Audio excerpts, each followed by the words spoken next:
સમાચાર ગાંધીનગરથી કે જ્યાં એક મહત્વના પ્રોજેક્ટનું લોન્ચિંગ કરવામાં આવ્યું. રોબોફેસ્ટ ગુજરાત 6.0નું લોન્ચિંગ કરવામાં આવ્યું છે. મંત્રી અર્જુનભાઈ મોઢવાડિયાના હસ્તે લોન્ચિંગ થયું.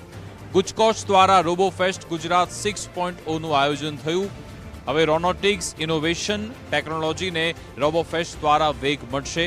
વૈશ્વિક સ્તરના સંશોધકોએ રોબો સ્પર્ધાનું આયોજન કર્યું. ગુજરાતમાં શરૂ થશે ડ્રોન લેબોરેટરી નેટવર્ક. રાષ્ટ્રીય રક્ષા શક્તિ યુનિવર્સિટી ખાતે ડ્રોન યુનિવર્સિટી શરૂ થનાર છે.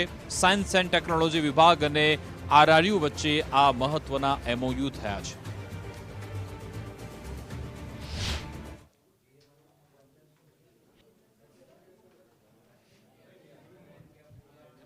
એ ઉપરાંત આજે 2 જેટલા સંસ્થાઓ સાથે એમઓયુ કરવામાં આવી છે. એમાં નેશનલ રિસર્ચ ડેવલપમેન્ટ કોર્પોરેશન સાથે એક એમઓયુ કરવામાં આવ્યું. એમાં આપણે જે બૌદ્ધિક સંપદા છે, ઇન્ટેલેક્ચ્યુઅલ પ્રોપર્ટી છે, એના પેટન્ટ માટે અને સ્ટાર્ટઅપ ને બીજી વ્યવસ્થાઓ માટે એ આપણને માર્ગદર્શન આપશે અને આપણે એમનું ફંડિંગ પણ કરીશું.